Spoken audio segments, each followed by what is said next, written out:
And when we address getting the brain what it needs, the body and the mind and the emotions are actually going to follow because it has healthy information to come from. It's basically things not at ease. It's a dis-ease if you break the word up. And it's so powerful. It's when things are not running in harmony with each other. And we are so disconnected from ourselves in this digital world that is connected 24/7 on hyperspeed that we really don't have time for ourselves because we're pouring energy out into everything else. There are opportunities for our work and careers everywhere, if you know where to look. That's easier said than done, especially in our fast-paced and constantly changing world. Marree Fairmouth is talking to experts, employers, and job seekers to bring you insight and understanding about what's possible. This is Career Can Do, where we're navigating the new work world.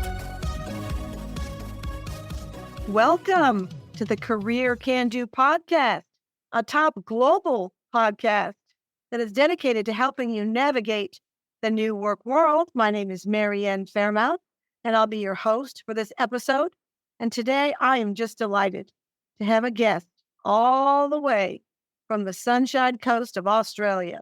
Lisa Marree is a medical scientist, author, holistic health professional, epigenetic and quantum researcher, and Lisa's mission is to help corporate leaders, professionals, and heart-centered entrepreneurs and employees build a super strong mindset for massive results.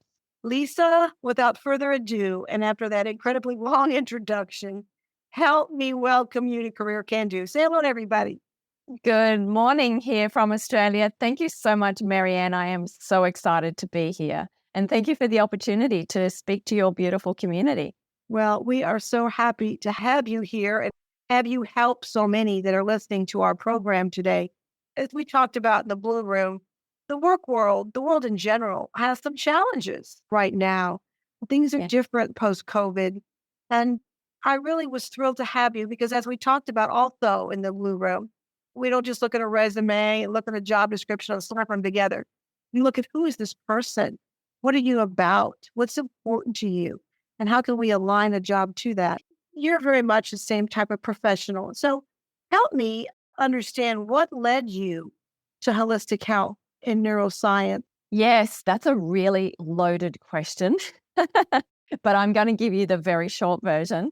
I suffered a lot through my upbringing. I was an abused child, had all sorts of adversities to deal with a mother of psychiatric illness and violence. And personally, I lived my entire young life in fear, and I caused an enormous amount of health issues and also my own personal emotional issues. And I really saw contrast because I saw that my world was different to my friends' worlds, and I wanted to be able to just not get caught up in that cycle. Even as a young person, I felt like I was different to what I was in. And so that gave me the desire to actually want to help people in some capacity because I felt that people who were suffering somehow needed help. So I actually initially ran away to the army and I went into the medical field in the army because I was driven by the medical aspect of helping people. I didn't know why. I was actually injured and had to leave the military, but I wanted to pursue the medical field after that. So I actually went in to become a medical scientist in diagnostic pathology. And what that means is that I was the person in the white lab coat that looked down the microscope that diagnosed disease for doctors. So we were mainly in oncology and bone marrow transplant, stem cell transplant, which was fantastic for a while. But this is really relevant because all of the stress and fear that I lived in growing up had created devastating health problems. I had multiple autoimmune diseases, and by the age of 29, I'd actually had 14 operations throughout that. So I was seeking my own health solution as well. And in the medical profession, we know autoimmune disease is actually a result of basically the body starting to break down under stress. So mine started from a kid. So there was a lot of breakdown there. I was exposed to holistic wellness as a little girl. My auntie did acupuncture and I was fascinated by that. But also, I was exposed to meditation and Tai Chi when I was 14 through a martial arts club. To me, that was really fascinating. I felt really connected to that. And so I'd always had this passion for helping people in traditional Western medicine, but also really driven to focus on holistic health.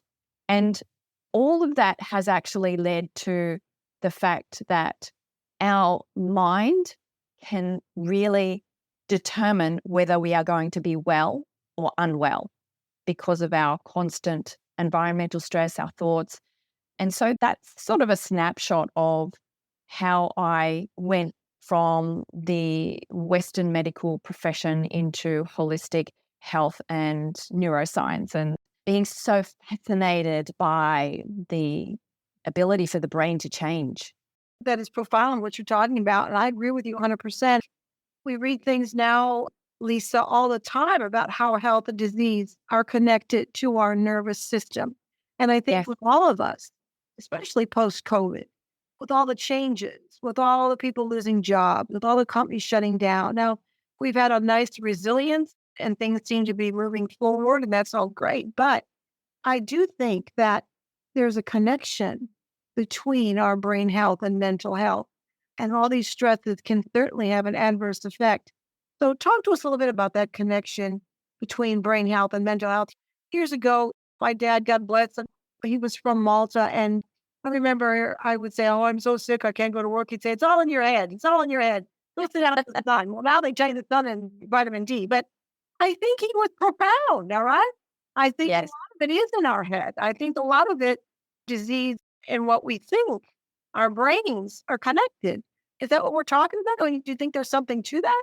Yes, well, there's actually now proven science. And me being a medical science, I love the geeky side of that. But I also love the fact that there's so much that they're now exploring, which we can now measure, which we know has been practiced in the Eastern arts for thousands and thousands of years.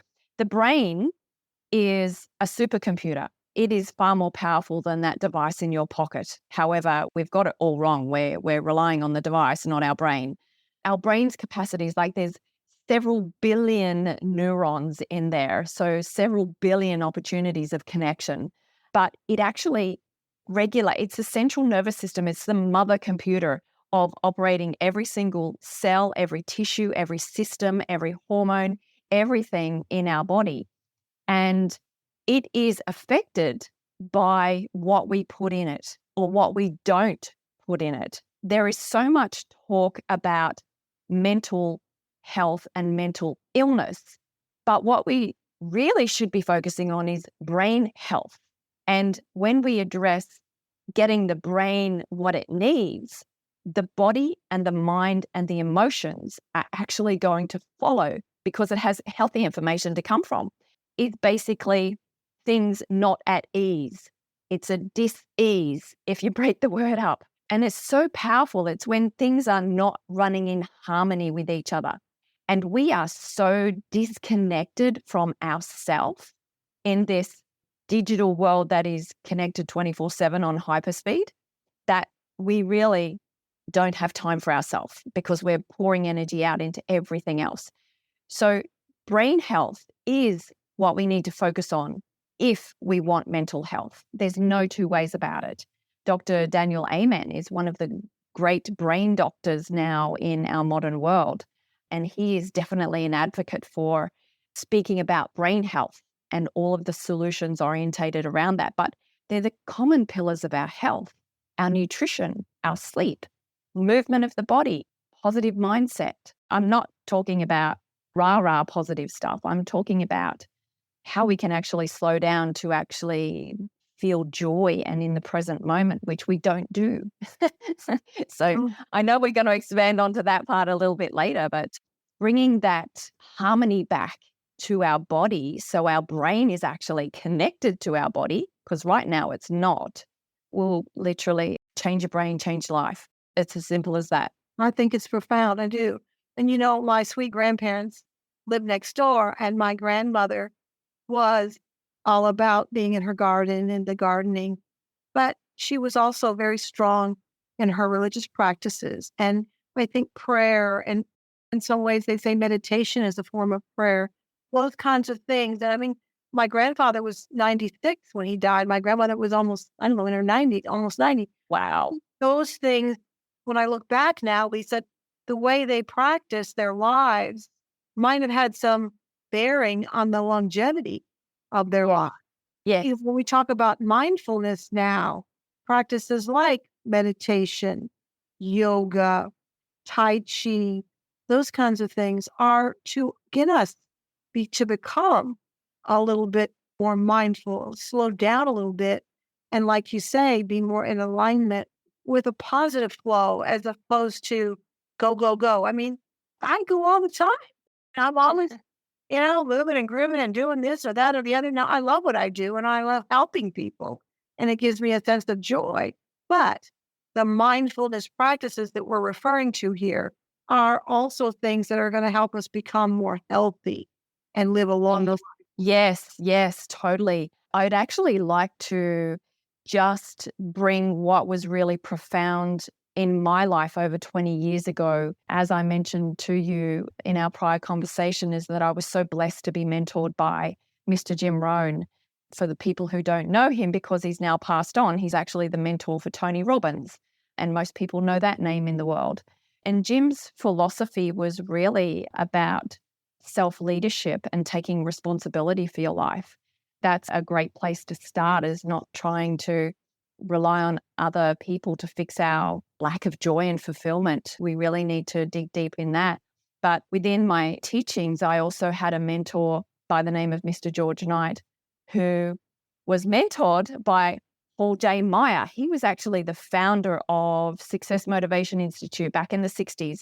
And he created the concept of the wheel of life. Now, the wheel of life is like a bicycle wheel with spokes in it, and it talks about your physical health, emotional health, relationship health, your career, your finances, your spiritual health. So I don't talk about balance, because I don't believe that if it was all balanced, then things would be unbalanced, because some parts of our life need more attention than others, like our personal relationships with our family and our physical health, which affects our emotional health. But to bring harmony into those things, and unfortunately in our turned on modern life of no reprieve from screens and dings and rings and meetings and everything else, is that we are neglecting parts of that bicycle wheel. It's like a bucket with holes in it. And so the energy in our life force is actually running out of us so fast, and we're not actually filling it up. Coming back to the point of mindfulness, there's people who are a little bit hesitant about that because they think that it's really woo. It's actually not, because going back to my nana and pa, and I spent a lot of time with them while my mother was in psychiatric wards, is that every afternoon we would walk around the garden with a bucket and pick the veggies for dinner. And it was so beautiful. We were in the present moment, and we were connected to the earth. We were connected to relationship building, because I would stand there and learn how to cook with my nana. And so these beautiful things, they don't exist in our busy life. Even getting your feet on the earth without shoes and socks on. Yeah, and they say that's healthy too when you put your feet in the dirt. There's something in the dirt. There is something to that, because getting back to the neuroscience, we are electromagnetic. Now, the earth is polar, we are polar. I mean, we can measure the EEG of our brain, we can measure the ECG of our heart. So we have an electrical and a magnetic impulse coming from us. The earth is magnetic. So getting your bare feet into the soil or the sand or the water actually discharges all of those stress electrons out of our body. It helps remove all of the toxic stress in our body. There is actually real science to that. So the practice of mindfulness, and it also helps with neuroplasticity, and that word epigenetics, which basically just means we change the expression of our cells. It doesn't change our DNA because that's half mum, half dad. But the expression of our cells, are our cells happy or our cells stressed and on high alert all the time and just drowning in toxicity because we have a poor diet and lack of sleep and drink too much and don't get a break from digital devices. So mindfulness is just coming back to our basic raw self, which happened in COVID. I mean, as devastating as it was on a global scale, we had to stop. We were forced to stop. And we were forced to do the things in our life that we have probably let go of because they were just put in the back burner because we told ourselves we didn't have time for it. But guess what? There are a lot of people who are still practicing that. They now have a daily walk with their family or their dog. They now do food prep because they started doing that because they were cooking at home during COVID. They had to learn how to de-stress. So maybe they did pick up a YouTube meditation link and start to learn how to do some very gentle breath work and concentrate on the in-breath and the out-breath of being in the present moment. By the way, breath is one of the most powerful free tools we can use right now. I want all the listeners to sit straight in their chair, put their shoulders back and take a big, deep breath because you probably slumped over your computer listening to this. You know, right? So our breath controls our nervous system. We can be in high stress, flight and fright mode constantly, which most people are. It's now proven that 70% of people are now suffering the effects of stress-related disorders. That has been a global research done by a collaboration of all sorts of bodies, and this was released in 2021. And the breath will actually bring us back to fight and flight, back down into rest and digest, which is our calm state. So you can change in an instant just purely through breath. These practices, Lisa, which you're referring to now, really help us in the work world because if we practice these mindfulness practices we're talking about, we become a better employee. We become a better boss. We become a better leader. And as a human being, as an individual, we become more healthy, emotionally, physically. So a lot of what you're talking about is a little different for us on Career Can Do, but I think it's really important to consider these things because all these things that Lisa's bringing to us will make us not only so much a better employee, a better, healthy human being. And I think when we're healthy in our mind and our bodies, we can also make a greater contribution. Yes, it's great to be accomplished and successful and all these different things. But at the end of the day, how can we all help somebody else? Like what you did, from what you have been through, you took those challenges and you turned them into helping others. Not only would we have a better workplace, we'd have a better world if we became more healthy. And so I think these mindfulness practices are not just something we should think about. They're something we need to do. I'm glad you brought out the digital part. And I think with AI coming closer and closer to us, there's going to be a whole lot more of the digital world in front of us, front and center. And I think these mindfulness practices are going to be more important for us to utilize. Yes, there's things that we can certainly do in the workplace. But before I just touch on that, if anybody's ever read the book Limitless by Jim Quick, he was known as the boy with the broken brain. He's now a best-selling author. He's very well known in the brain world because he talks about how we can actually learn quickly. He talks about 4 villains of the digital world. The first one is the digital deluge. We don't take a break. And there was a beautiful quote he was a Harvard biologist, E.O. Wilson. He said, "We are drowning in information while starving in wisdom." And that was so beautiful. And I'll add peace of mind on there. The second villain is digital distraction.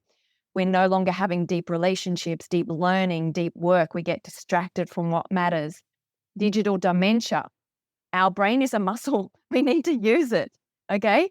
Also that digital deduction, because we're getting AI and all these things to think for us.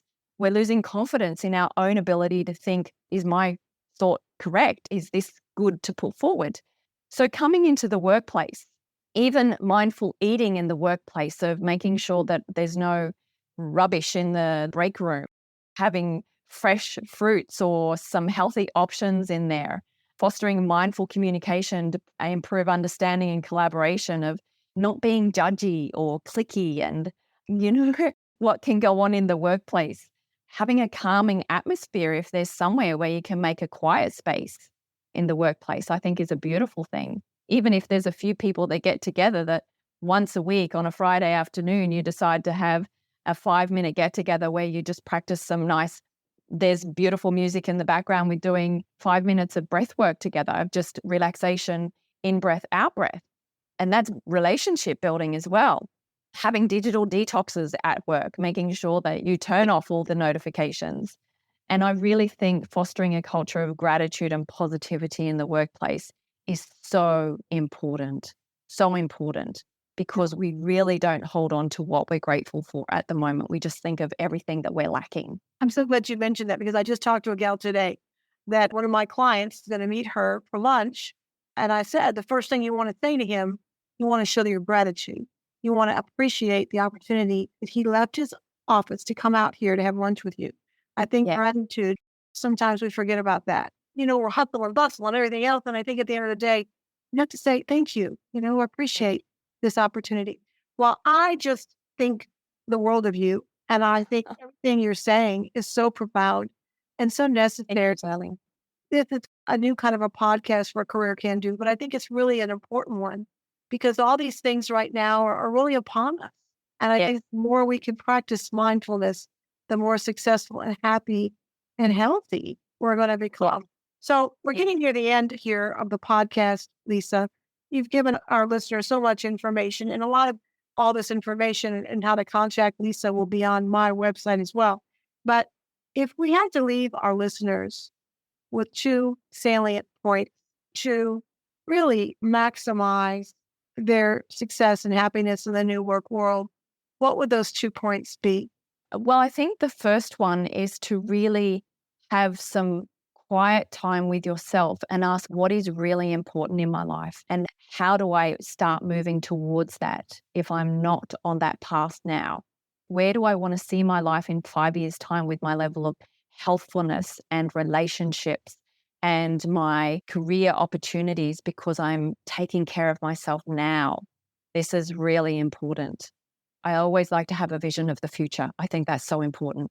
And the other one would be, just be curious. Bring that childlike curiosity back out and just be curious about, might just explore that mindful thing a little bit. Because we have gazillions of free resources online just to even learn how to do breath work of in and out. They're the basic things that I teach people in mindfulness. And when you start to do it and you do have this beautiful calming effect, and then you bring that into your relationships and you come into your relationship more calm than totally wired and reactive, your world can change so much with just some basic, the relationships with your children. You're more patient with them. You wake up feeling more fresh and relaxed. It's endless. I'm beaming here because I know the transformation people can have with just some simple techniques. And ask for help. Look where you can get help to start that process. Be curious. Well, I think that's wonderful. And I think you've given us so much information. And I know you're going to have some kind of a mindfulness seminar for beginners coming up. It'll be on my website. But if somebody wants to get a hold of you, Lisa, how do they do that? Do you have a website, or do you have a LinkedIn? Yes, I am on LinkedIn and I do have a website. It's my name, and my name is always tricky because people often spell the last name a little bit incorrectly. So it's Lisa, Lisa, surname Marree. That's RREE.com. I will have my mindfulness for beginners course on there and be able to reach out to me as well. I just love seeing people transform into that beautiful, peaceful, joyful, fulfilled person. Success without fulfillment is still a very unhappy place to live. Well, I cannot tell you how I so appreciate you taking the time to be on Career Can Do. You know that Australia's on my bucket list. And why the heck, I'm going to get out there and visit you, Lisa. Anyway, we thank you so much. We'll keep in touch. We thank you all for listening to Career Can Do. And we'll see you all next time. Bye-bye. We thank you for tuning in to our Career Can Do podcast. We make no guarantees on results for your particular quest, but we hope you enjoy the information presented. The views and opinions expressed in this program are solely that of the guest or speaker and do not necessarily reflect the views or positions of Marianne Fairmouth and Fairmouth and Company. Thank you.